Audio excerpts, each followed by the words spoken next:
Si Rachel ay isang batang bilyonarya, matagumpay, maganda, ngunit tila hindi pinalad sa pag-ibig. Sa edad na 28, wala pa siyang naging seryosong karelasyon.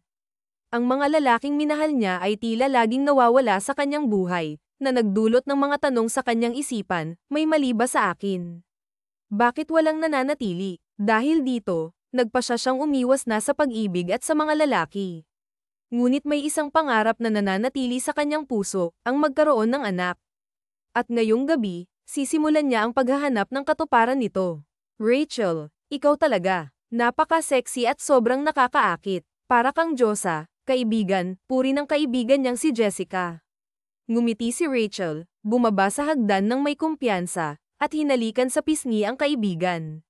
Pinagmasdan niya rin ang maganda nitong ayos.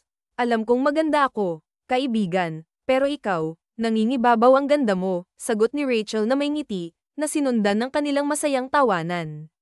So, saan tayo pupunta ngayong gabi? Tanong ni Rachel na puno ng excitement. Malalaman mo mamaya, sagot ni Jessica na may misteryosong ngiti. Si Rachel at Jessica ay parehong bilyonarya, mga anak ng kilalang negosyante. Sa kabila ng kanilang abalang buhay bilang tagapamahala ng kani-kanilang kumpanya, sinisiguro nilang may oras sila para magsaya. Mahilig silang magklabang at uminom, at minsan, ang kanilang tunay na layunin ay makahanap ng lalaking magpapainit sa kanilang gabi. Bagamat magaganda at mayaman, pareho silang walang kasintahan, at sa kabila ng kanilang kayamanan, may lungkot na hindi may tatago. Dumiretso ang dalawa sa isang eksklusibong nightclub kung saan nagtitipon ang mga bilyonaryo, milyonaryo, modelo, at sikat na artista. Pagkapasok nila, agad silang pumunta sa bartender. "Two Bloody Mary, please," sabi ni Rachel nang may kumpiyansa. Agad silang inabutan ng inumin. "Rachel, isang baso pa," tapos isa pa ulit, biro ni Jessica habang abala itong nakikipag-eye contact sa ilang kalalakihan. Tinapak ni Rachel ang binti ng kaibigan upang makuha ang atensyon nito at ngumuso sa isang gwapong lalaki na kanina pa nakatingin kay Jessica. "Jessica, tingnan mo ang lalaking iyon. Ang mga mata niya ay parang nangaakit. Para kang mahuhulog sa kinauupuan mo." "Oh, gusto ko ang ganyang tingin, Rachel," sagot ni Jessica habang gigil na pinisil ang balikat ng kaibigan. "Jessica, huwag mo akong pigilan, hindi ako ang magiging kasama mo ngayong gabi," biro ni Rachel na natatawa. "Grabe, Rachel, ang gwapo niya," sagot ni Jessica habang kagat-labi, halatang naaakit. Tumango-tango naman si Rachel bilang pagsang-ayon. "Jessica, mukhang napupusuan mo na siya. I want this man tonight, Rachel. I know he can make my night unforgettable," sabi ni Jessica habang buong kumpiyansang tumayo mula sa kanyang kinauupuan. Iniwan niya si Rachel na tila handa na sa isang gabi ng kasiyahan at init. Habang si Jessica ay abala sa isang masiglang sayaw kasama ang kanyang napiling kapareha, si Rachel naman ay nanatiling walang napupuso ang lalaki. May tatlong lumapit sa kanya, ngunit hindi niya sila nagustuhan, hindi sila ang kanyang tipo. Kaya't nagpasya siyang mag-enjoy na lamang kasama ang kanyang inumin. Sa kalagitnaan ng kanyang pag-inom, nahuli niya ang bartender na panay ang sulyap sa kanya. Nang magtama ang kanilang mga mata, mabilis niyang binawi ang tingin, ngunit hindi nagtagal ay muli niya itong tiningnan. Nginitian niya ito, at nakita niya kung paano ito nag-alangan at bahagyang namula. Isang pilyang ideya ang sumagi sa kanyang isipan. Mahilig pala ako sa mga mahiyain, naisip niya. Huwag kang puro sulyap lang dyan. Nahuli na kita. Ngayon, tingnan mo ako ng diretso at sabihin mo kung ano ang gusto mo, hamon niya sa isip. Dahil wala pa siyang natitipuhan sa gabing iyon, naisip niyang makipaglaro sa inosenteng bartender. Masaya sigurong kalaro ang mga mahiyain, bulong niya sa sarili. "Pasensya na po, ma'am, kung naging bastos ako," nahihiyang sabi ng bartender, halatang naiilang. Cute naman niya, naisip ni Rachel. "Sige na, kung gusto mo talagang mag-sorry, tingnan mo ako katulad ng ginawa mo kanina," malandi niyang tugon. Ngunit nanatiling nakayuko ang lalaki, tila hindi sanay sa ganitong sitwasyon. "Come on, look at me now, boy," muling hamon niya. Bagamat alanganin, naglakas loob ang bartender at tiningnan siya ng diretso sa mga mata. "Ah, pasensya na po, ma'am. Ang ganda niyo po kasi kaya napapatingin ako," pautal-yutal na sabi nito. "Oh, That's nothing. Alam ko namang maganda ako, kaya naiintindihan ko ang reaksyon mo, sagot niya na may ngiti. So, ano nga ang pangalan mo? Hindi na po ako boy, ma'am. Man na po ako, kasi hindi na ako bata, sagot ng bartender na may bahagyang kumpiyansa. Napakibit-balikat si Rachel sa gulat at natawa ng malakas. Wow, interesting ka pala. You're so entertaining, sagot niya habang nakangiti. So again, what's your name? Lennon po. Lennon po ang pangalan ko, sagot ng bartender. Lennon, ulit ni Rachel habang nakangiti. Iniabot niya ang kanyang kamay bilang pagpapakilala. Sandaling tumitig si Lennon sa kanyang kamay, nag-aalangan kung tatanggapin ba ito. Ngunit sa huli, bilang respeto sa customer at sa magandang babae sa harapan niya, tinanggap niya ito. I'm Rachel, sabi niya na may mapang-akit ng ngiti. Kasabay nito, gumawa siya ng senadoryas gamit ang kanyang daliri, na tila nagsasabing lumapit pa si Lennon. Agad namang naintindihan ng bartender ang nais niya at inilapit ang kanyang tenga sa dalaga. What size are you? Bulong ni Rachel sa kanya. Nanlaki ang mga mata ni Lennon sa tanong na iyon. Agad siyang napaatras at nagtatakang tumitig kay Rachel, tila naguguluhan sa kahulugan ng kanyang sinabi. Large po, ang alin po ba, ma'am? Damit ko po ba o sapatos? Inosenteng tugon ng binata, na nagdulot ng muling paghagalpak ng tawa ng dalaga. Napaka-inosente talaga ng bartender na ito. Sa lahat ng mga lalaking nakilala niya, siya na yata ang pinakawalang mali siya. Ngunit upang mas may parating ang kanyang nais, muling sumenyas ang dalaga at bumulong. What I mean is, yung gitna mo. Is it large? Napaatras ang binata sa gulat. Tila hindi makapaniwala na maririnig niya ang ganoong klaseng tanong mula sa isang magandang babae, edukada at halatang may kaya. Ma'am, nauutal na sagot nito, halatang hindi makahanap ng tamang salita. Ngunit ang dalaga, na may mapang-akit ng ngiti sa kanyang mga labi, ay bahagyang yumuko upang tingnan ang pantalon ng binata. Kitang-kita niya ang umbok nito, at sa kanyang pagtatansya ay malinaw na ang sagot sa kanyang tanong. Oh, I think you really are. Bulong niya habang malagkit ang kanyang tingin sa mga mata ng binata, sinusubukang akitin ito. Pogi naman kasi ang bartender at natitipuhan na niya ito. Sa isip niya, ito na ang lalaking gusto niyang magbigay ng magiging anak niya. Halos hindi makahinga ang binata habang sunod-sunod ang paglunok nito ng laway. Logan, I want you to give me yourself for tonight, diretsong sabi ng dalaga. Give myself po, you mean, ma'am, yung ano? Tanong ng binata, halatang naguguluhan. Yes, I meant that, kumpiyansang sagot ng dalaga. Come on, isang gabi lang. I just need your sperm, and I'm willing to pay you 1 million, kahit bilyon pa, kung mabuntis mo ako. And don't worry, wala kang pananagutan sa akin. All you have to do is makipagtalik sa akin ngayong gabi, and that's it. Nasarapan ka na, may pera ka pa, dagdag niyang alok. Kinaumagahan, nagising si Rachel dahil sa sinag ng araw na tumatama sa bintana ng hotel. Tirik na ang araw, 8:00 na ng umaga.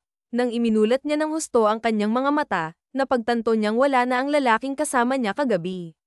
Naghanap siya sa paligid, ngunit wala na ito. Tahimik ang silid, at ang mga damit ng lalaki na nasa sahig kagabi ay wala na rin. Ngunit sa paanan ng kama ay may isang pulang kahon na agad niyang napansin. Binuksan niya ito at nakita ang isang simpleng damit. Ngumiti siya habang tinitingnan ito. Punit-punit kasi ang kanyang damit kagabi dahil sa kaagresibo ng lalaki, kaya wala na siyang maisusuot. Mabuti na lang at naisipan ng bartender na bilhan siya ng damit. He's amazing, ha, sabi niya sa sarili. Hindi man lang siya nito hinintay na magising upang mabayaran. Matapos mag-shower at magbihis, agad siyang umuwi sa kanilang mansyon. Mabilis na lumipas ang araw, at nang sumapit ang gabi, nagpasya silang magkaibigan ni Jessica na bumalik sa parehong club na pinuntahan nila kagabi. Sa pagbalik nila, agad niyang hinanap ang bartender. Hi there, your pay, sabi niya sabay abot ng isang tseke. Ngunit laking gulat niya nang makita na hindi na ito ang lalaking naka-on-night stand niya kagabi. Excuse me po, ma'am. Wala pa po kayong naiinom na alak, mamaya na po ang bayad. Magalang na sambit ng bartender. Bahagyang ngumiti ang dalaga at binawi ang kanyang kamay. Oh, okay. Can I ask you a question? Sure po, ma'am, sagot nito, na tila nagtataka. Nasaan si Logan po? Sino po si Logan? Tanong niya, puno ng interes. Sino po siya? Balik tanong ng bartender, halatang hindi pamilyar sa pangalan. Kumunat ang noo ng dalaga, nagtataka kung bakit tila hindi nito kilala ang lalaki. Si Logan, yung bartender dito kagabi. Kasamahan mo siya, di ba? You should know him, giit niya.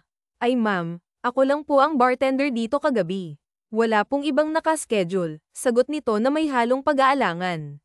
Sa puntong iyon, tila nagkaroon ng malaking tanong sa isipan ng dalaga, kung hindi ito si Logan, sino ang lalaking nakasama niya kagabi. Sa mga sumunod na gabi, pabalik-balik si Rachel sa club na iyon, umaasang makita muli si Logan. Ngunit isang buwan na ang lumipas, at hindi niya pa rin ito natagpuan. Naging isang malaking palaisipan sa kanya kung sino talaga ang binata. Sino nga ba ang misteryosong si Logan? Simula nang mangyari iyon, hindi na siya nagkaroon ng interes na makipagrelasyon sa iba. Hindi niya makalimutan ang gabing iyon, ang init at ang koneksyon na naramdaman niya. Lagi niyang naiisip si Logan, laging hinahanap ang presensya nito, at umaasa siyang muling maranasan ang gabing mainit na kanilang pinagsaluhan. Kasalukuyang nakaupo si Rachel sa kanyang opisina nang makatanggap siya ng tawag mula sa kanyang ina. Darling, I and your dad, together with your sister, will arrive at our mansion tonight. Please come back home early dahil mayroon tayong mahalagang bagay na pag-uusapan, wika ng kanyang ina sa seryosong tono. Tumaas ang kilay ni Rachel sa narinig. Sa tono ng pananalita ng kanyang ina, tila ba may malaking emergency na kailangang pag-usapan bilang isang pamilya. Bihira itong mangyari kaya't hindi niya maiwasang mag-isip. Dahil dito, hindi niya magawang mag-focus sa kanyang trabaho. Mom, why does it seem so urgent? Do we have a problem? I know it's not about our company because our company is running good and fine, tanong niya, puno ng pag-aalala. You will know about it tonight. Come on, Mom, tell me. I said you will know it tonight, madiing sagot ng kanyang ina bago ibinaba ang telepono. Naiwang nag-iisip si Rachel kung ano ang posibleng problema ng kanilang pamilya. Ngunit dahil alam niyang hindi ito tungkol sa negosyo, hinayaan na lamang niya ang araw na matapos nang hindi masyadong iniisip ang bagay na iyon. Pagdating niya sa mansyon, agad siyang pinagbuksan ng gate ng kanilang katiwala. Ipinasok niya ang kanyang sasakyan sa garahe at naglakad papasok. Habang naglalakad sa loob ng mansyon, narinig niya ang mga boses mula sa isang silid. Ang mga ito ay tila pigil at palihim, na parang ayaw nilang may makarinig sa pinag-uusapan nila. Dahil sa kanyang kuryosidad, sinundan niya ang tunog hanggang sa marating ang lugar kung saan nagmumula ang mga boses. Nagkubli siya sa likod ng isang poste upang hindi makita. What? Pati ba naman kumpanya ni Rachel ang idinamay mo, Nathaniel? Hindi ka na nahiya sa mga anak mo, galit na sambit ng kanyang ina. What? What about my company? Bulong ni Rachel sa sarili. Sumilip siya ng bahagya mula sa poste at nakita ang kanyang ama na halatang problemado. What's going on here? Tanong niya sa isip habang patuloy na nakikinig. Akala ko ba ang kumpanya mo lang ang nilapastangan mo? Pati na rin pala kay Rachel. How could you do this to our company and family, Nathaniel? Dahil lang dyan sa pagsusugal na yan, isinugol mo ang lahat ng atin, sigaw ng kanyang ina, puno ng galit. Pagsusugal, naglalaro pa rin ba si Dad sa kasino? At anong kinalaman ng mga kumpanya namin dito? Tahimik niyang tanong sa kanyang isipan habang mas lalo niyang tinutok ang kanyang pandinig. Determinado siyang malaman ang buong katotohanan. I'm sorry, akala ko kasi mababawi ko pa ang mga naitalo ko kaya pumusta ako ng pumusta, mahina ngunit puno ng pagsisising sagot ng kanyang ama. Mabawi, my God, anong babawiin mo ngayon, Nathaniel? Ngayong naitalo mo na ang lahat ng mayroon tayo dahil sa pesteng kasino mo na yan, galit na sigaw ng kanyang ina. What? Malakas na bulalas ni Rachel, dahilan para mapalingon ang kanyang mga magulang sa kanya. Rachel, sabay na sabi ng dalawa sa mahinang tinig, halatang nagulat at nahihiya. Mom, Dad, what is this? Anong pinag-uusapan ninyo? Anong kinalaman ng kumpanya ko sa pagkakasino mo, Dad? Naguguluhan niyang tanong. Ang boses niya'y nanginginig sa emosyon. Mom, tell me. I want to know everything, giit niya, ngunit tila walang balak ang sino man sa kanila na magsalita. Hanggang sa isang malamig na tinig ang sumagot. Ipinusta ni Papa sa kasino ang lahat ng meron tayo, and that includes mine and your company, our entire company, Wika ng kanyang ate, puno ng hinanakit. Anong ginawa mo yun, Dad? Belang niya ng tingin sa kanyang ama na ngayoy halatang hiyang-hiya sa sarili. Why did you do that? My company is running fine and good. Not just my company but my sisters too. How could you waste everything, Papa? Hindi ka pa nakontento sa pera mo, isinama mo pa ang mga kumpanya namin. Then what now? What will happen to us? Galit at pagkadismaya niyang tanong. I am sorry, my daughter, mahina at puno ng pagsisising sambit ng kanyang ama. Hinilat ni Rachel ang kanyang sentido, pakiramdam niya'y hihimatayin siya sa bigat ng sitwasyon. Pinaghirapan niyang buuin at palakasin ang kanyang kumpanya, hindi niya ito kailanman pinabayaan. Ngunit ngayon, narito ang kanyang ama, na tila binalewala ang lahat ng kanyang sakripisyo. Mabutit hindi mo isinama ang mansyon natin, Dad. Magiging daga tayo kung pati itong bahay natin ay isinama mo pa sa pusta mo, sarkastikong sabi niya, pilit na pinipigilan ang luha. Anak, pati din pala itong bahay ay hindi na sa atin. Mayroon na lang tayong 1 linggo para lumipat, mahinang sagot ng kanyang ama. What? Bulalas niya, halos hindi makapaniwala sa narinig. I'm done. I'm so done with this, aniya, sabay talikod at iniwan ang kanyang mga magulang. Hindi niya nakaya ang sitwasyon. Sa isang iglap, nawala sa kanila ang lahat dahil lamang sa isang malaking sugal. It's not fair, sigaw niya sa sarili habang umaagos ang luha sa kanyang mga mata. Matapos ang gabing iyon, hindi na siya bumalik sa kanyang kumpanya. Hindi na rin siya umuwi sa mansyon. Lumipas ang 4 na araw nang makatanggap siya ng tawag mula sa kanyang ina. Ma, kung tatanungin mo ako kung kailan ako uuwi, it's not today nor tomorrow, walang mood niyang sabi. Anak, ano kasi? Alam mo naman na wala na tayong kahit ano, di ba? Konting panahon na lang ang natitira sa atin na tumira sa bahay natin. Paubos na rin ang savings natin. Alam kong sobra itong hihilingin ko pagkatapos ng ginawa ng ama mo sa iyo at sa kapatid mo, pero hihilingin ko sana na puntahan mo ang kumpanya ng kaibigan ng ama mo. Kailangan daw kasi niya ng isang secretary at ikaw ang gusto niya, Anito. Mabigat man sa loob ay pinuntahan ni Rachel ang kumpanyang iyon. Kasalukuyang nakatayo siya ngayon sa pintuan ng lalaking sinasabi ng kanyang mama. Humugat siya ng malalim na hininga upang kumatok sa pintuan. Come in, sabi ng brusko kung tinig ng lalaki. Agad siyang pumasok sa loob at bumungad sa kanyang mga mata ang naka-black tuxedo na lalaki at nakatayo itong nakatalikod habang nakatingin sa glass mirror nito, enjoying the beautiful sight. Napalunok siya ng sunod-sunod habang tinitingnan ng lalaking iyon. Kahit nakatalikod kasi ito sa kanya ay tantam niya ang kagandahan ng katawan nito. Good morning, sir. Bati niya rito. Finally, you're here, Miss Rachel, brusko kung sabi ng lalaki sa kanya. Tila parang tumigil ang mundo niya sa narinig. Tila ay pamilyar ang boses nito sa kanya. Tila parang kilala niya ang lalaking ito. Pakiramdam niya, isa siyang malamig na yelo nang dahan-dahan itong humarap sa kanya. Logan, gulantang niyang bulalas sa pangalan nito. Finally, you send yourself to me right now, my soon-to-be wife, Anito. Wife? Anong wife? Yes, Rachel, you will be my wife. Walang kagatol-gatol nitong sagot sa kanya. Ha, teka nga lang, bilang sekretarya ang pinunta ko rito, at hindi upang maging asawa ng kahit sino, aniya rito at naguguluhan sa mga kaganapan ngayon. Ano bang drama to, Lennon? Tsaka ano to? Isa kang bartender na nakaupo sa CEO desk. Alam mo, tama na yang daydreaming mo. Okay lang naman na mangarap ka na maging CEO balang araw pero umalis ka na dyan sa desk ng iba, and call your boss. Because there's no way that a bartender will be a CEO for just 1 month. That's very impossible. Logan Guerrero, I'm Logan Guerrero, your CEO, Anito habang nakatingin ng diretso sa kanyang mga mata. Napalunok siya ng sunod-sunod ng sarili niyang laway. His eyes are so hot and the way he looks at her is dumb crazy. He brings a different charisma. Isa-isa tuloy bumalik sa kanyang isipan ang namagitan sa kanila noon. No way, pailing-iling niyang sambit. Yeah, there is no way. That's your belief, but believe it right now. I am your boss. I am your soon-to-be husband, Anito. Husband, anya at pilyang ngumiti. Nahihibang ka na yata. Sige, kung CEO ka, fine. Pero masyado ka namang baliw kung asawa mo na ako agad. I don't remember na niligawan mo ako. I don't remember that I'm in a serious relationship with you. I don't remember that someone proposed to me, and there's no way that I'm having a husband, mata rin niyang sambit. Are you done talking? Seryoso nitong wika.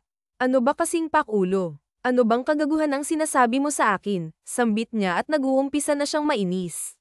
Come here. Come closer to me. Anito sa dalaga, calling her with his fourth finger.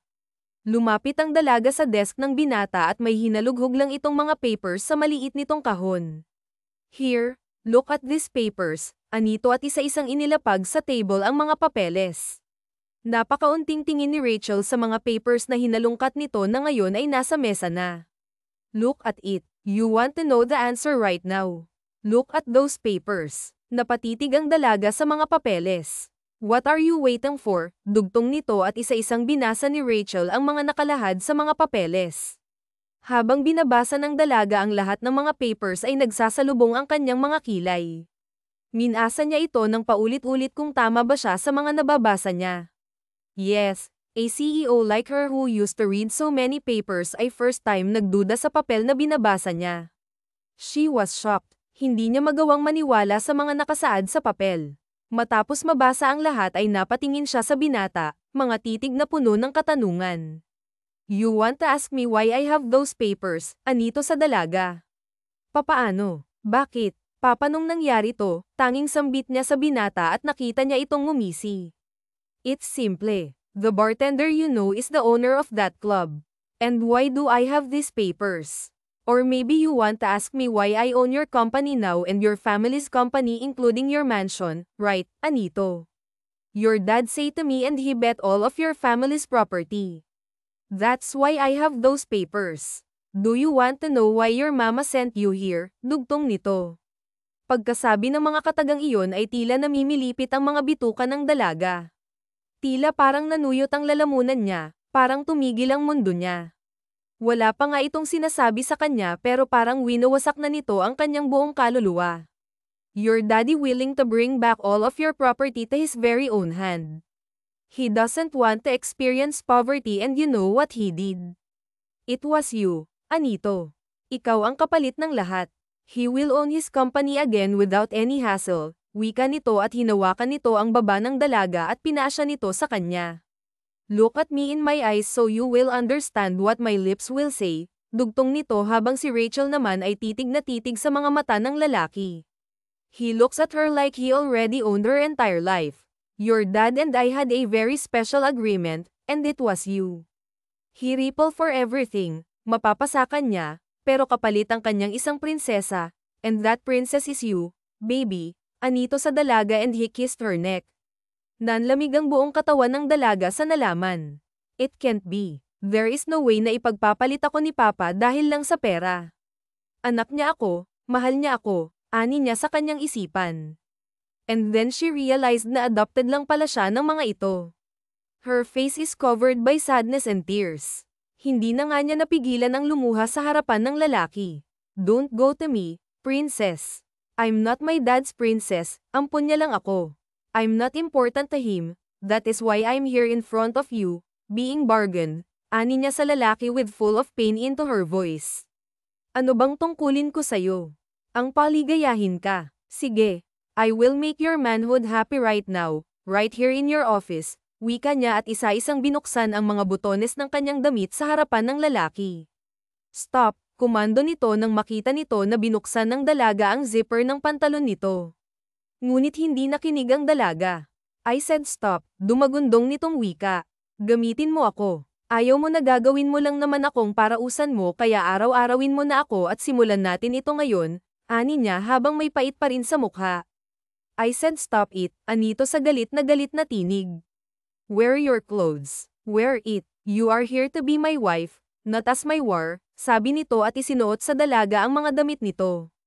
If you want to give yourself to me, do it on our first night, anito sa dalaga, I'm even willing to tie on her bed while making love with you, Roxanne, at dumating na nga ang kasal ni na Logan at Roxanne. The wedding is so fancy, aabot ng halos 10 milyon ang ginastos dahil lang sa kasal na yon. Kahit naing grande ang kasal ay hindi masaya ang puso ni Roxanne when she saw her mother and father's faces na halos hindi makatingin ang mga ito sa kanya. Sa bawat paghakbang niya sa red carpet ay parang dinudurog ang kanyang puso. Masakit pa rin sa kanya ang lahat, ni konting bawas ay hindi nabawasan ng sakit na kanyang nararamdaman para sa mga ito. Mahal na mahal niya ang kanyang mga magulang, ngunit nagawa lang siya ng mga ito na ipagpalit sa yaman, habang sa kabilang banda naman ay titig na titig si Roxy sa magiging asawa ng kanyang kapatid si Nico. Nito ang ina, sana ako na lang ipinakasal mo sa lalaking yan. Anito sa ina, tama nang ang pantasya anak, tama na ang isang sakripisyo. Kung may magagawa lang sana ako ay hindi ko na ito gagawin. Nanlulumong wika nito habang hindi ito makatingin sa ikinakasal na anak. Nagsumpaan ang dalawa na wala sa kaibuturan ng puso ni Roken ang kung ano man ang isinusumpa niya sa harap ng altar. Oo, may nangyayari na sa kanila ng lalaki, ngunit hindi niya ito mahal, hindi rin siya nito mahal. Magiging sausawan lang siya nito gabi-gabi sa kauhawan ng katawan nito. Tapos na ang kasal at kasalukuyang nasa iisang kwarto na ang dalawa. Nakatayo siya ngayon sa harapan nito habang nakaupo ito sa kama. Remove your clothes, utos nito sa kanya. Labag man sa loob niya ay isa-isa niyang hinubad ang kanyang suot, at ngayon ay hubot-hubad na siya sa harapan nito. Ano pa bang gusto mong gawin ko para sa'yo? Mahina niyang wika habang hindi niya ito tinitignan sa mga mata. Dance for me, anito. At iginalaw nga ni Roxanne ang kanyang balakang sa harapan nito. Tinitigan naman siya ng kanyang asawa mula ulo hanggang paa. That's all you've got. Hindi nito nasisiyahang sambit. Lambyutan mo pa, galingan mo pa, and kiss me, utos nito sa kanya. At yun nga ang ginawa ng dalaga. Nilambyutan pa niya ang sayaw ng kanyang balakang, at akmang hahalikan na niya ang lalaki nang bigla itong tumayo mula sa kama. Kinabahan siya sa ginawa nito. Natatakot siya na baka saktan siya nito dahil may karapatan itong gawin yun sa kanya dahil bayad siya nito. Kahit katayin siya nito ay may karapatan ito dahil nga bayad na siya. Gusto mo pa bang mas galingan ko pa? Uulitin ko na lang, aniya rito. Roxanne, isuot mo na ang mga damit mo. Hindi ko kayang angkinin ka na ganito ka sa akin. You're scared of me and you can't even look in my eyes, anito sa asawa at hinarap ito. Roxanne, makinig ka sa akin. I value you. Maniwala ka man o hindi, mahal kita, Roxanne. Noon pa man ay mahal na kita. Matagal na akong nakasubaybay sa iyo at matagal ko nang sinabi sa sarili ko that you are the one who will be my wife. Hindi ako nagpakasal sa kahit sinong babae. Dahil ikaw ang gusto ko, Rachel. Bibigyan kita ng 2 buwan to love me, at kung hindi mo ako kayang mahalin matapos na ang araw na iyon, I will set you free, wika nito sa dalaga at agad na nilisan ang silid habang si Rachel naman ay nakatanggap ng tawag mula sa kanyang kaibigan na si Jessica. Binati siya nito ngunit iba ang napuntahan ng kanilang usapan. Jessica, mag-party tayo, aya niya sa kaibigan, at nais niya itong makausap tungkol sa kung ano ang kanyang nararamdaman. Yes naman. I like that, walang atubili nitong tugon. Nagkita ang dalawa sa isang club at nag-inuman silang dalawa. Rachel, bagong kasal ka, dapat umuungol ka ngayon imbis na mag-inom kasama ko, sambit nito sa kanya. Sorry, hindi ko lang alam kung anong dapat kong maramdaman. Binayad ako ng mga magulang ko para maibalik sa mga kamay nila ang mga ari-arian namin. Nasasaktan pa rin ako hanggang ngayon sa ginawa nila sa akin, Jessica. At pakiramdam ko ay hindi ako magiging mabuting asawa sa asawa ko. Hindi ko siya mahal, pero sabi niya mahal niya ako, ani ni Rachel. Rachel, asawa mo yan. I believe na makakahanap ka rin ng rason upang mahalin mo ang asawa mo, at kung ayaw mo pa rin sa kanya, edi ibigay mo sa akin. Ang hal pa naman ni Logan, hirit nito sa kaibigan. Sa gitna ng pag-uusap ng dalawa ay may lumapit na isang lalaki sa magkaibigan. Hi. Can I join you ladies? Yes, of course, agad na wika ni Jessica sa lalaki. Gumiti ito kay Jessica at ibinaling nito ang atensyon kay Rachel. What a beautiful lady. What's your name? Ah, I'm Rachel, pakilala niya rito. Oy, Rachel, sayaw muna ako ha, agaw atensyon ni Jessica sa kaibigan, at naging magandang oportunidad para sa lalaki na lagyan ng gamot ang inumin ni Rachel. May asawa ka na ba? Tanong nito nang makaalis na si Jessica. Ipinakita naman ni Rachel ang kanyang wedding ring. Yes, meron na akong asawa, sagot niya at kinuha ang inumin niya. Akmang iinumin na ito ni Rachel nang biglang may isang malakas na kamay ang pumihil sa kanya. Napatingala siya sa lalaki at laking gulat niya kung sino ito. Logan, bulalas niya sa pangalan ng kanyang asawa. Mabilis na inagaw ni Logan ang baso mula sa kanyang asawa at itinapon ito sa mukha ng lalaki. Napatayo si Rachel sa biglaang kaganapan. Natamba ang lalaki sa lakas ng suntok ni Logan. Logan, ano ba? Tama na. Logan, hiyaw niya sa asawa. Ngunit igting bagang at galit na galit ang asawa niya. Kinwelyuhan pa nito ang lalaki at pinatayo sabay suntok sa sikmura. Sira ulo ka. Kalandian mo na ang iba. Huwag lang ang asawa ko. Igting bagang nitong sambit sabay inihagis ang lalaki at natapon ang katawan nito sa lagayan ng mga alak. Nagsisagaan naman ang mga bote. Nang matagal makatayo ang lalaki, bumunot si Logan ng pera mula sa kanyang wallet at inilapag ito sa harap ng bartender. For damages, anito, at sobra-sobrang pera ang inilapag niya sa harap nito sabay hila sa kamay ng kanyang asawa. Logan, bitawan mo nga ako. Logan, ano ba? Masakit, reklamo niya sa masakit na pagkakahawak ni Logan sa kanyang kamay. Ngunit wala itong imik at hila-hila pa rin siya nito palabas ng club. Logan, ano ba? Bitawan mo nga ako. Logan, matapang niyang wika, ngunit agad lang binuksan ni Logan ang pintuan ng kotse. Ayaw sumakay ni Rachel sa kotse nito. Sinabing bitawan mo ako, aniya sabay bawiin ang kanyang kamay rito. Galit naman siyang hinarap ni Logan sa puntong ito'y binalot ng lamig ang buong katawan ni Rachel. Ang kamalditahan niya'y biglang tumiklop nang makita niya ang galit sa mga mata ng asawa. Get in the car, matigas nitong sambit. Ayoko. Ano bang problema? I said, get in the car now, mariing utos nito. Nagulat si Rachel sa mabagsik na boses ng kanyang asawa, para itong nagpalit ng anyo, kaya napapikit na lang siya ng kanyang mata at nakapako ang kanyang mga paa sa kanyang kinatatayuan at halos ayaw nang humakbang ang kanyang mga paa dahil sa takot. Don't you hear me? I said get in the car. Get in the car now, ulit nitong utos sa asawa, at mabilis na natauhan si Rachel at sumakay sa kotse nito. Sa gitna ng biyahe ay walang imik ang dalawa ngunit nasa kay Rachel pa rin ang takot. Tahimik ang asawa niya ngunit bakas pa rin sa mata at mukha nito ang galit. Gusto man niyang magsalita ngunit hindi na niya tinangka pa. Pagkarating nila ng bahay ay hinayla pa rin siya ni Logan papasok sa kanilang pamamahay. Binitawan siya nito at mahigpit siya nitong niyakap. Nagulat si Rachel sa ginawa nito kung bakit siya nito niyakap, kanina lang ay halos kainin siya nito ng buhay dahil sa galit. I'm sorry, honey. I'm sorry for yelling at you. I didn't mean it. I don't know how to handle my anger when I saw that stupid man putting something in your drink. Nag-alala ako ng sobra para sa'yo, anito sa asawa, at hindi na malaya ni Rachel na kusang na pala siyang yumayakap sa bisig ng kanyang asawa at kusang tumulo ang kanyang mga luha mula sa kanyang mga mata. Nasa isipan niya rin ang takot ng sinigawan siya ng kanyang asawa kanina. I know. I scare you. I'm sorry. I won't do it again. Ani ni Logan sa asawa. Pwede bang huwag mo na akong sigawan ulit? Humihikbi niyang sabi sa asawa.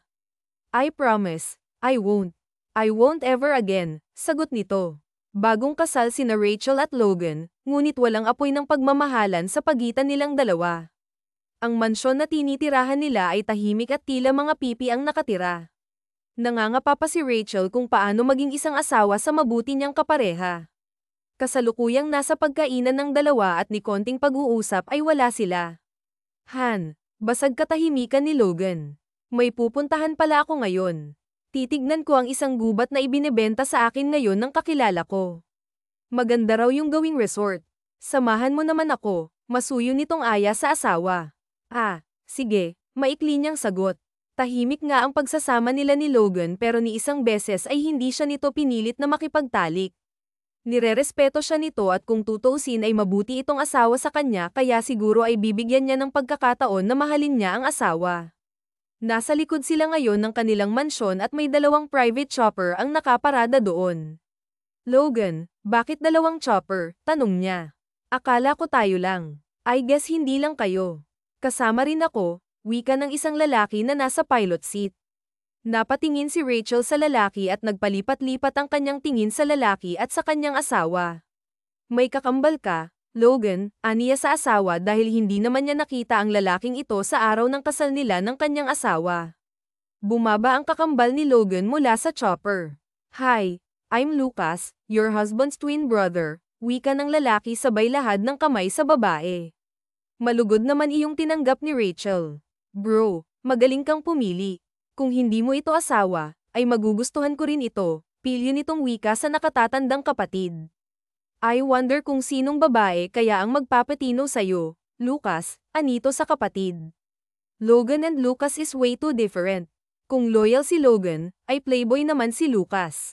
Let's go. Ayan ang babaeng nasa chopper. Maganda ito at sexy. Napatitig naman si Logan sa kapatid. Huwag mong gawing hotel ang chopper ko, Lucas. You're too late, brother, pilyo nitong sagot at tinalikuran ng kapatid. Agad itong sumakay sa chopper at ito mismo ang nagsilbing piloto ng chopper nito, habang si Logan at Rachel naman ay nakasakay na sa isang chopper. Logan, ikaw ang magiging piloto nito. Bakit wala tayong ibang kasama? Kanyang tanong sa asawa, ngunit isang mariin na halik sa labi ang isinagot nito sa kanya. Mga halik na kay lalim. Sinunggaban pa siya nito ng isa pang halik at napapikit na lang siya ng kanyang mga mata. For almost 3 weeks nilang pagsasama ay ito pa lang ang pagkakataon na hinalikan siya nito sa labi. Hinawakan ni Logan ang mukha ng asawa. Don't call me Logan. Asawa mo ako. Tawagin mo ako as your honey or husband, please. I want to be part of your life. Tingnan mo ako na asawa mo. Huwag yung bartender na naka-one night stand mo, Rachel. Pakiusap, nitong sambit sa asawa at agad na pinaandar ang chopper, ready to leave. Pino na lang nila ang chopper ni Lucas at sumunod na sila. Habang abala si Logan sa chopper ay titig naman si Rachel sa mukha nito. Hindi na niya namamalayan nang umingiti na pala siya habang nakatingin sa mukha ng kanyang asawa. Humahanga siya sa kabaitan ng kanyang asawa at halos ayaw niyang lubayan ito ng tingin dahil sa taglay nitong kakaibang karisma. Ngayon lang niya natitigan ito ng husto at ngayon lang niya napagtanto kung gaano ito kamatipunong lalaki. Do you start loving me, my wife? Remembering my inch by inch. May ngiti sa labing wika nito at tiningnan ang asawa. Agad namang nagbawi ng tingin si Rachel. Ah, maganda palang tanawin dito, ani ng asawa upang iwasan ang tanong nito. Talagang maganda pero mas maganda pa doon sa pupuntahan natin. Pero mas maganda ang katabi ko, hirit niya sa asawa at napatingin si Rachel. Nagtama ang kanilang mga mata. Tila nanlamig ang buong katawan ni Rachel dahil sa titig na yun ni Logan sa kanya. Mga titig na nagtatangi sa kanya. You're beautiful, my wife, dugtong nito. Logan, ano ka ba? Diyan ka nga tumingin sa dinadaanan natin. Kinakabahan ako sa'yo. Aniya rito. Honey, it's honey. Call me your honey, Rachel, muling paalala nito sa asawa. Ang pamamasyal nila ay nagoon ng magandang dulot. Mas nagkaroon ng pagkakataon na mag-usap ang mag-asawa. Kapwa na enjoy din nila ang kanilang pamamasyal kasama ang isa't isa. Sa gitna ng pamamasyal ay nakatanggap ng radio call si Logan mula sa kakambal. Logan, mauna na kaming umuwi. Maganda ang ere na to kaya kung ako sa'yo, kunin mo na, anito sa kapatid. Gusto din naman ito ng asawa ko kaya kukunin ko ito. Sige na, mauna na kayong umuwi at susunod kami. Turan niya rito at agad na lumiko pa uwi ang chopper ni Lucas habang sina Logan at Rachel naman ay nag-ikot-ikot pa saglit bago sila umuwi. Paalis na sila sa naturang area nang biglang nagtaka si Logan sa naging takbo ng chopper. Nagpaikot-ikot ito sa ere. Logan, anong nangyayari? Logan, magka-crash ba tayo? Kinakabahang tanong ni Rachel sa asawa habang napahawak siya sa isang braso nito. Relax, we are running out of fuel. Kalmado niyang sabi rito. Pina-check niya ito sa kanyang tauhan bago ito ginamit pero pamalya ata ang kanyang tauhan. Ano? Running out of fuel na pala tapos gusto mo akong mag-relax? Natatakot nitong sambit sa asawa. Rachel, please relax para hindi ako mataranta. Anito sa asawa ngunit nagsisisigaw na ito sa ere. Logan, sigaw ni Rachel habang pabulusok ang sinasakyan nilang chopper. Habang si Logan naman ay kasalukuyang kausap ang kapatid sa kabilang linya. We need your help, Lucas. Our plane is having a problem and it's crashing, anito sa kapatid. Ano, Logan? Anong area kayo? Nasaan kayo? Babalikan ko kayo, nag-aalala nitong tanong. I don't know, Logan, naluluhang sigaw ni Rachel. Nagpabagsak na ang kanilang chopper. Naisip ni Rachel na mamamatay na sila ng kanyang asawa habang si Logan naman ay sinisikap niyang huwag silang bumulusok sa lupa. Hope I made it in time, aniya sa kanyang sarili at sinisikap na sa tubig sila babagsak sabay malakas na bumulusok ang kanilang chopper sa tubig. Agad na binaling ni Logan ang kanyang atensyon sa kanyang asawa. Kinuha niya ito at mabilis silang umahan sa tubig. Mabuti na lamang at hindi kalayuan sa kanila ang pampang. Honey, alalang tawag niya sa asawa nang mahiga ito sa buhangin. Agad niyang kinuha ang radio na nakasabit sa kanyang pantalon ngunit wala itong signal. Napasapaw siya sa kanyang ulo at problemado siya sa kung ano ang mangyayari sa kanila ng kanyang asawa. Mabutit wala naman itong kahit anong sugat or ano paman sa katawan na pwedeng mag-cause ng injury. Nakahinga siya ng maluwag habang tumitingala sa langit, naghihintay na baka bumalik na ang chopper ng kanyang kakambal. Habang sa kabilang banda naman ay nag-iikot ang chopper ni na Lucas ngunit malawak ang kagubatan. Hindi niya alam kung saan napadpad ang kanyang kakambal. Sumapit na ang 6:00 ngunit hindi niya mahanap ang dalawa. Sinubukan niyang kontakin ang radar nito ngunit hindi ito makontak kaya labag sa loob siyang bumalik ng mansyon. He quickly called his 4 private pilot of his 4 chopper upang tulungan siyang hanapin ang kanyang kakambal sa kagubatan bukas pagbukang liwayway. Gising ka na pala. Anito sa asawa at nilapitan ito. Kumusta? May masakit ba sayo? Umiling siya rito. Jacket mo, baka nagiginaw ka na. Ani sa asawa ngunit hindi nito tinanggap ang jacket. Suotin mo yan. Kaya ko ang sarili ko. Tingnan mo ang 6 na abs ko, matigas yan. Matagal pa yan bago tablan ng ginaw, biro niya sa asawa. Matigas ka dyan, ang yabang mo, aniya rito at inirapan ang mga mata. Ang sanggit ng asawa ko ah. Matigas nga to, hawakan mo pa, hamon nito kay Rachel at nakarinig sila ng pagkalam ng kanilang mga sikmura. Oh, ano, matigas ba ang bituka mo? Asar niya sa asawa at pilit na napangiti si Logan. Kapwa sila gutom ngunit wala silang pagkain. May pera silang dala ngunit walang silbi ang pera ngayon sa kanilang sitwasyon. Wala silang mabibilhan at ni mga taong hihingan nila ng tulong ay wala rin kaya ang gutom nilang mag-asawa ay itinulog na lang nila. Kinaumagahan ay agad na nagpasya ang mag-asawa na pumasok ng gubat. Nagbabaka sakali sila na may mahanap sila na kahit anong prutas upang pangtawid ng gutom. At sa wakas, sa kanilang paglalakad ay nakakita sila ng isang puno ng saging at puro hinog na ang bunga nito. Pinit nila ang 2 bangga ng isa-isa at bumalik sa kanilang tambayan. Subalit ang saging ay mabilis na ubos. Sumapit ang gabi at malakas ang hangin. Kailangan nila ng masisilungan. Nagpasya ang 2 na lisanin ang lugar at maghanap ng masisilungan. Lumakas pa ang pagkulog at pagkidlat. Mas lumakas din ang pagbulusok ng ulan at kapwa silang basang-basa sa ulan. Nakakita sila ng isang natumbang malaking puno at sapat upang pagsilungan nila ngunit nasa tawid ito ng ilog. Malakas ang agos ng ilog at may malalaking bato. Kaya mo bang tumawid? Tanong ni Logan sa asawa na nag-aatubiling tumawid. Kakayanin ko. Sagot niya rito ngunit pansin ni Logan na takot ang kanyang asawa na tumawid kaya walang paabi niya itong binuhat. Kunwari ka pa, nandito naman ako, ani niya sa asawa habang karga-karga ito habang tinatawid ang masungit na ilog. Ungol ni Logan nang may matalim siyang kung anong naapakan sa kanyang paanan. Logan, anong nangyari? Ibaba mo ako, titignan ko, nag-aalala niyang sabi sa asawa. Huwag na, kaya ko. Baka mapano ka pa rito. Gabi na, malalim na ang tubig sa unahan, ani niya sa asawa at binunot ang kanyang paa mula sa tumusok rito. Napangiwi siya sa sobrang sakit ngunit pinilit pa rin niyang makayanan ang lahat at matagumpay silang nakatawid sa ilog. Inilapag niya ang kanyang asawa sa lupa at sabay silang sumilong sa ilalim ng malaking puno. Sa bawat pagkidlat ay naaaninag ni Rachel ang dami ng dugo na lumalabas mula sa talampakan ng kanyang asawa kaya't mas nag-alala siya para rito. Logan, akin na nga ang paa mo, tingnan ko. Huwag na ako na, honey, please, aniya sa asawa at napangiti si Logan nang tawagin siya nitong honey. Kailangan ko pa palang masugatan bago mo ako tawaging honey.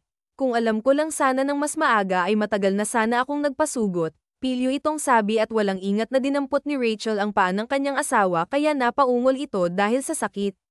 Dahan-dahan naman, reklamo nito. Ang dami mo kasing alam, Mata rin niyang wika rito subalit palihim siyang napangiti. Ewan ba niya pero sa bawat hirit sa kanya ng kanyang asawa ay kinikilig siya. Kinapaka pa ni Rachel ang sugat ng asawa at may naramdaman siyang matigas sa paa nito. May naiwan palang matigas na bagay sa loob ng paa nito. Isang malaking tinik. Huhugutan ko ah. Masakit to kaya tiisin mo. Alala niya sa asawa sabay hugot ng tinik sa loob ng paa nito. Napasigaw naman ng walang ingay si Logan dahil sa bigla ang ginawa ng asawa. Ha naman. Sisigat pa sana ako eh. Nagpaalala ka pa sa akin kung diniretso mo rin pa ang bubunutin, nakangiwi nitong sabi sa asawa.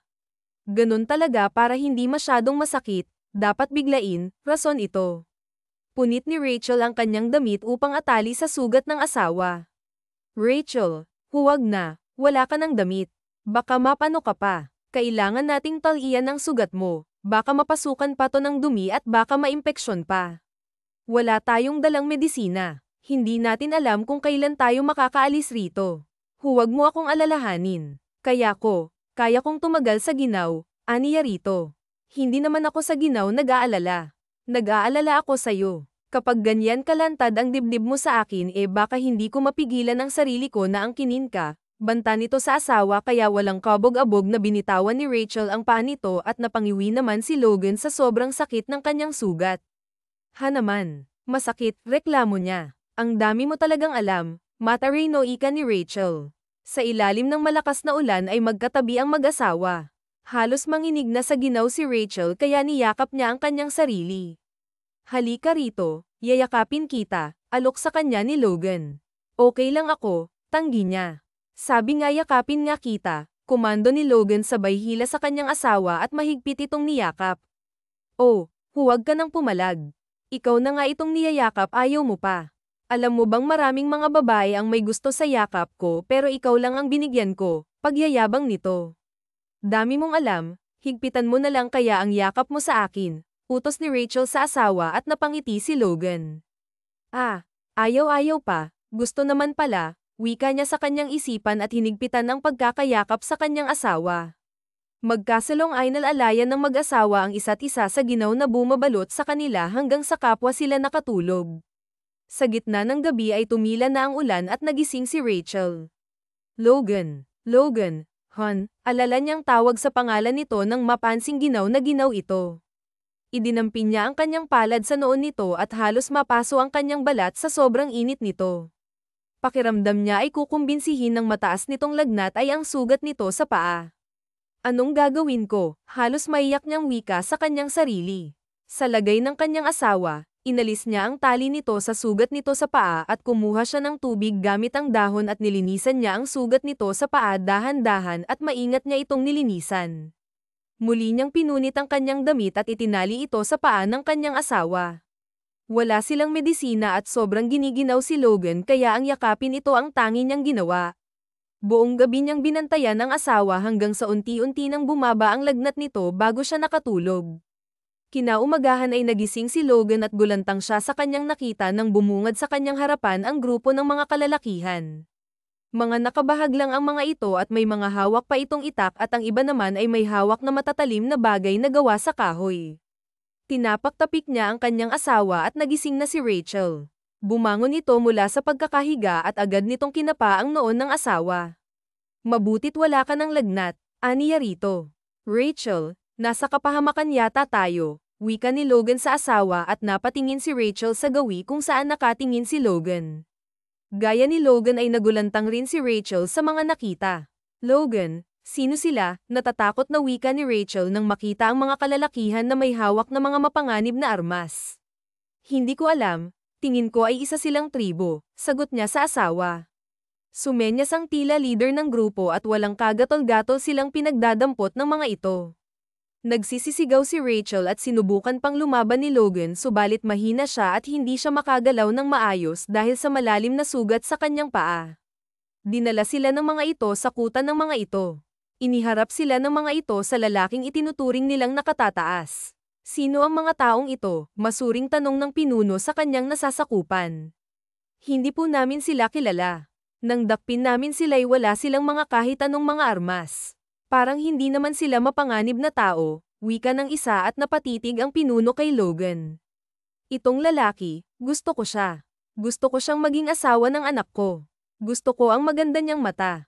Magbibigay siya ng magandang lahi sa atin, wika nito na ikinaalma ni Rachel. Hindi po maaari. He is my husband at hindi niyo siya pwedeng ipakasal sa anak ninyo, apila niya rito. Napangiti si Logan sa sinabi ng asawa. Mahal mo na ba ako, Rachel? Aniya na may saya sa tinig. Hindi pa. Ginagawa ko lang para hindi ka maging asawa ng iba. Paano na ako kung wala ka? Pagsisinungaling niya kahit ang totoo ay may namumuong pag-ibig sa puso niya para sa asawa. Husband. Ano ang husband? Tak ang tanong ng pinuno at hindi nito alam kung ano ang ibig sabihin ng husband. Husband, asawa, kabiyak ng aking puso, sagot ni Rachel sa pinuno. Babae, wala akong pakialam kung ikaw ay asawa niya. Ang gusto ko ay ang lalaking yan. Isa siyang magandang lalaki at natitiyak kong mabibigyan niya kami ng magandang lahi, anito sa kanya. Nasaan na si Jenna? Tanong ng pinuno sa kanyang nasasakupan. Wala siya rito, pinuno. Baka bala sa pangangaso, wika ng isa. Bamantong hining ang pinuno. Matigas talaga ang ulo ng anak ko. Sige, ikulong ang babaeng yan hiwalay sa kulungan ng lalaki. Bukas idadaos ang kasal ng aking anak sa lalaking ito. Hanapin niyo ang aking anak, utos ng pinuno na agad naman itong sinunod ng dalawang lalaki. Habang sa kabilang banda naman ay kasalukuyang nasa ere si Lucas mula sa itaas ay natatanaw niya ang chopper na nasa tubig at shock niyang chopper iyon ang kanyang kapatid. Agad niyang inilapag ang kanyang chopper kasama ang apat ng mga tauhan niya, hindi na niya kasama ang ibang pilot niya dahil inutusan niya ang mga ito na magpahinga na dahil mga walang maayos na pahinga ang mga ito. Logan, Rachel, tawag niya sa pangalan ng mga ito ngunit walang nagpapakita sa kanila. Wala na ata sila rito kaya maghiwa-hiwalay tayong lahat doon kayo at dito ako magpaputok lang kayo ng baril kung nakita nyo na sila, bilin niya sa kanyang mga tauhan at sabay nilang pinasok ang kagubatan. Sa tagal ng paghahanap-hanap ay wala pang baril ang pumuputok, isang hudyat na hindi pa nakikita ang dalawa. Napapasok na ni Lucas ang pusod ng kagubatan. Nauuhaw siya at nakarinig siya ng isang lagaslas ng batis kaya tinungo niya ang lugar na iyon. Habang sa distansyang pagitan ay natatanaw niya ang batis at namamangha siya sa ganda ng lugar. Akala mo'y mga damo at ang ganda ng falls na tinatamaan ng sikat ng araw na mas nagpapaganda sa lugar. Mas inilapit pa niya ang kanyang sarili sa batis nang biglang makarinig siya ng isang magandang himig. Nagtaka siya at hinanap niya ang taong nagmamay-ari ng himig na yon. Kay gandang babae, namamanghang wika ni Lucas nang masaksihan niya ang ganda ng isang babaeng naliligo sa batis habang kumakanta. Nakatalikod ito ngunit kitang-kita niya ang ganda ng katawan nito. Inihakbang pa niya ang kanyang mga paa nang biglang may naapakan siyang isang maliit na sanga na naglikha ng ingay. Sino yan? May tao ba dyan? Gimbal na wika ng dalaga sa batis at ginala nito ang kanyang mata sa paligid. Nakita niya ang isang binata na nasa ilalim ng puno. Sino ka? Padabog nitong bigkas sa lalaki at dali-daling kinuha ang kanyang kasuotan at isinuot ito sa kanyang katawan. Malaki at pagalit na hakbang siyang lumapit sa lalaki. Bastos ka. Isa kang bastos na lalaki. Taga saan ka? Bakit iba ang iyong kasuotan? At ano yang hawak mo? Usisa ng wika ng dalaga. Binibini, hindi kita sinisilipan. Nais ko lang uminom sa batis na yan dahil nauuhaw na ako. Aniya sa dalaga na may mga titig para sa kanya na puno ng paghihinala at kilatis. Tila ang tingin nito sa kanya ay isang mapanganib na tao. Ganun ba? Pwede ka namang uminom sa batis na yan at sumama ka sa akin, utos sa kanya ng dalaga. May hinahanap pa ako, magandang dilag, kaya hindi ako pwedeng sumama sa'yo, aniya rito. Tsaka mo nahanapin ang hinahanap mo kapag napanagutan mo na ako. Napanaginip ang buhok mo, dugtong niya. Nandito na ang aking mga kasamahan. Papatayin ka nila kung hindi mo ako pananagutan sa aming tribo. Kung sino ang makakita sa hubot-hubad na katawan ng babae ay pananagutan niya ito, sinadya man o hindi, kaya sumama ka sa akin. Kapag hindi ka sumama sa akin ay mamamatay ka, anito sa binata at nakita ni Lucas ang mga kalalakihang papunta sa gawin nila at batid niyang kasamahan ito ng babae. Binata, sumama ka sa akin. Kailangan ko lang din ang tulong mo. Ipakakasal ako ni Ama sa taong hindi ko mahal at labis ang tanda sa akin. Kung wala akong may haharap sa kanya, kaya pakiusap, tulungan mo ako at tutulungan kita. Kabisado ko ang kagubatan kaya masisigurado kong matutulungan kita. Kapag napakasalan mo ako'y patatakasin din kita pagdating ng panahon na mabigyan mo ako ng anak. Pakiusap, nito sa binata. Binibini, hindi pwede ang gusto mo, tanggi niya. Nolly, Akon, dalhin niyo ang binatang ito dahil siya ang mapapangasawa ko. Nakita na niyang hubad ang katawan ko kaya may pananagutan siya sa akin, wika ng dalaga sa mga kalalakihan. Nagtataka naman ang dalawa habang nakatitig ang mga ito kay Lucas kaya nagtaka din ang dalaga. Bakit hindi niyo pa siya dinala? Tanong nito sa mga kasamahan. Prinsesa Jenna, siya nga po ang mapapangasawa mo pero hindi namin alam kung bakit siya nakawala sa kanyang kulungan at iba na ang kanyang pananamit, sagot ni Akon. Anong ibig niyong sabihin? Dikit kilay na tanong ng dalaga. Dinakip na namin ang lalaking ito at itong lalaki na ito ang nais ng iyong ama para sa'yo. May kasama pa nga itong isang maputing babae at may sugat pa ang lalaking ito sa talampakan. Pero hindi ko moari kung bakit tila parang wala na siyang sugat sa talampakan. Maaaring isa itong biyaya ng ating diwata sa nalalapit mong kasal, wika ni Nolly. Moalang-galang na po sa inyo, singit ni Lucas, ang kapatid ko atang tinutukoy niyo at ang asawa niya. Ilang araw ko na silang hinahanap kaya pwede bang dalhin niyo ako sa kanila? Pangako, magbabayad ako ng malaking halaga, sagot niya sa mga ito. Anong halagang sinasabi mo? Anong kapatid? Sumama ka sa amin pabalik dahil bukas ng kasal mo sa prinsesa namin, wika ni Akon at binitbit si Lucas papunta sa kanilang nayon na sinasabi. Nang makarating ang mga ito sa lugar ay nagtataka sina Akon, Nolly, at Javi at Pal ay patlipat ang kanilang mga tingin sa kambal. Magkamukhang magkamukha kasi talaga ang dalawa kaya dinala ng mga ito si Lucas sa pinuno. Ama, ang lalaking ito ang nais kong maging asawa at hindi ang lalaking nasa loob ng kulungan, wika niya sa ama. At ano ang dahilan mo? Tanong ng pinuno. Dahil nakita na ng lalaki ito ang hubad kong katawan kaya dapat niya akong panagutan, sagot nito. At bakit ko naman siya pananagutan? Hindi ko siya nabuntis o hinalikan man lang kaya bakit ako mananagot, reklamo ni Lucas. Moalang-galang na, mahal na pinuno, isang tinig ang nagmula sa likuran nila at bumungad ang isang matandang lalaki. Ikaw pala, Anlo, ano't naparito ka? Tanong ng pinuno. Hindi ba't ang usapan natin ay ako ang magpapakasal sa anak mo? Bakit nakarating sa akin na ibang ipapakasal mo sa kanya? Hindi ako papayag, mahal na pinuno. Kung matapang ang lalaking yan ay nais kong hamanin siya ng laban. Kung mananalo siya ay tatanggapin ko na sa iba mapupunta ang mahal kong iniibig. Ngunit kung mananalo ako ay sa akin siya ikakasal.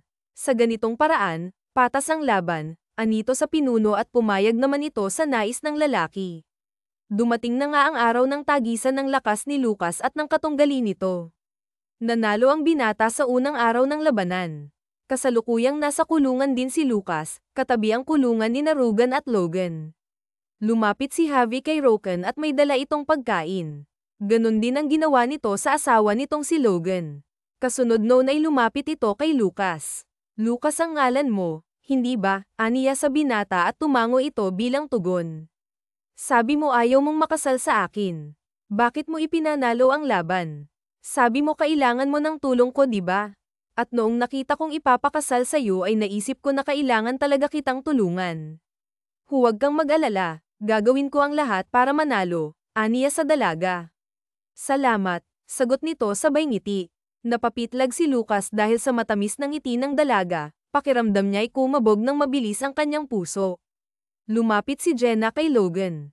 Gamot para tuluyan ng maghilom ang sugat mo, anito sa lalaki.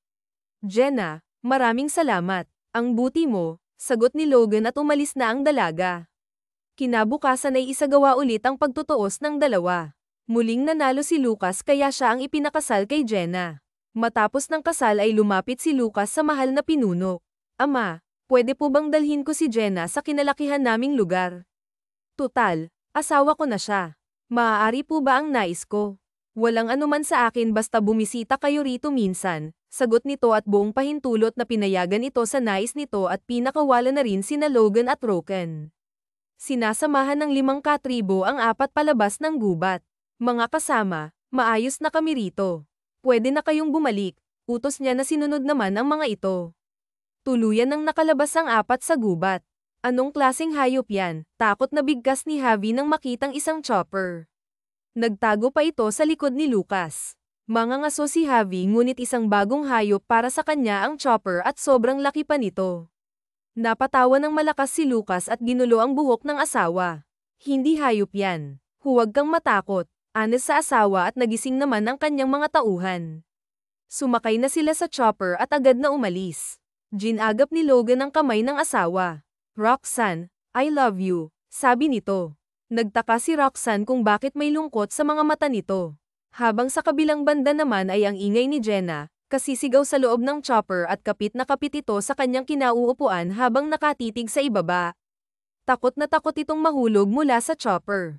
Javi, relax. Hindi ka malalaglag dyan. Kalma ka lang, wika ni Lucas sa asawa at kalaunan ay kumalma naman si Jenna. Ilang araw na rin ang makauwi sina Roken at Logan matapos ang mga nangyari. Nagtataka si Roken kung bakit madalang na lang sila kung magkita ni Logan, hindi na ito halos nagpapakita sa kanya. And now, nakatanggap siya ng divorce papers. Nais niya itong makausap upang sabihin ang tunay niyang nararamdaman rito ngunit wala ito sa kanilang pamamahay kaya nagpasya siyang puntahan ito sa office nito. Ngunit nasa pintuan pa lang siya ng office nito ay nakarinig siya ng tawanan, boses iyon ng asawa niya at ng ibang babae. Umigting ang kanyang tenga kaya padabog niyang binuksan ang pintuan ng office nito. Bumungad sa kanyang mga mata ang magandang babae na bukas pa ang dalawang butones nito at luwang-luwa ang dibdib. Napatayo naman si Logan mula sa kanyang kinauupuan. Roxanne, sambit nito. Rox na lang. Rox na lang ako para sa'yo. Hindi na ako honey mo. Bakit? Dahil ba sa babaeng yan? Kaya pala halos hindi ka na nagpapakita sa akin dahil may kapalit na pala ako. Sabi mo mahal mo ako, sinungaling ka. Paiibigin mo lang pala ako sa'yo tapos ngayong mahal na kita ay iiwan mo na ako. Basta ka na lang magpapadala ng divorce paper sa akin. Ano yun Logan, ganon-ganon na lang yun ngayong mahal na kita, sagot, talak niya sa asawa. Logan, who's this girl? Marteng wika ng babae. Isa ka pang babae ka. May asawang tao naong nilalandi mo. Ako ang asawa niya. Ako ang misis niya kaya pwede bang huwag mong landiin ang asawa ko? Dibdib lang ang puhunan mo, pabagsak niyang wika sa babae at handa niya itong sampalin kahit anong oras.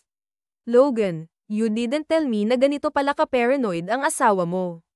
Anyway, Mrs. Kuno ni Logan, here is my ID, sabi ng babae sabay abot ng ID kay Roken.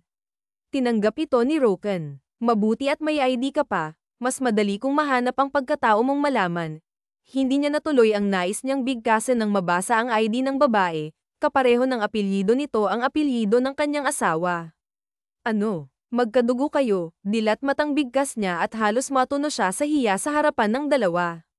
Magpinsan kaming buo, magkapatid ang mga magulang naming dalawa, wika ng babae at maarte na kinuha ang ID mula kay Rachel. Excuse me, anito? Honest niya at hindi niya alam kung ano ang dapat niyang sabihin. Lumapit si Logan sa asawa. So, asawa ko, misis ko, nagseselos ka ba? Pwede bang marinig ulit ang mga talak mo kanina? Ano nga yun? Mahal mo ako, tama ba? Pang-uudyok nito sa asawa. Ano? Oo na nga, mahal kita. Mahal na nga kita. Ayoko ng divorce. Itapon mo yun, ayokong makita yun, aniya sa asawa. Kahit sunugin ko pa, misis ko, malambing nitong sambit at mariing hinalikan sa labi ang asawa. Hinawakan niya ang baba nito at tinitigan ng napakaseryoso sa mga mata. Mahal kita. Thank you for loving me, my wife. Hindi mo alam kung gaano mo ako napasaya, aniya rito at mahigpit na niyakap ang asawa. Sa gitna ng pagyayakap pa ng dalawa ay biglang bumungad sa pintuan nila sina Lucas at Javi. Oh, Lucas, naparito ka? Tanong ni Logan. Lumapit si Lucas kay Roken. Roxanne, pwede bang tulungan mo ako? Hindi ko alam paano gawing normal si Jenna. Bakit? Tanong ni Roxanne at ngumuso si Lucas sa silya ni Logan. Nakaupo na doon si Jenna habang ngumingiti at tuwang-tuwa pa ito habang paikot-ikot sa silya ni Logan. Grabe ang saya dito, wika ni Jenna habang masayang naglalaro sa silya ni Logan. Kanina, alam nyo ba, napadaan kami kanina sa isang fish pond malapit sa daan. Alam nyo ba kung anong ginawa niya?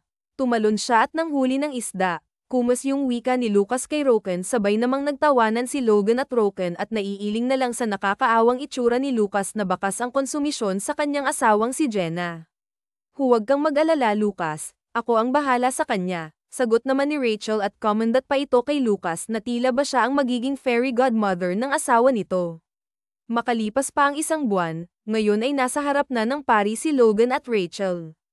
Nagdesisyon silang magpakasal muli, isang simpleng kasal lamang na idinaos sa kanilang hardin. Hindi man ito ganoon kabongga, at least ngayon ay masasabi na nilang tunay ang kanilang magiging sumpaan sa isa't isa. Mahal na mahal kita, Roxanne. Ikaw ang babaeng pinapangarap ko noon pa man. Nagpapasalamat ako na natutunan mo akong mahalin. At pinapangako ko na aalagaan kita habang ako'y nabubuhay. Yan ang matamis na sumpa ni Logan sa kanyang asawa. Pagkatapos ay hinalikan ito sa labi at isang masigabong palakpakan ang namutawi sa kapaligiran. Wakas.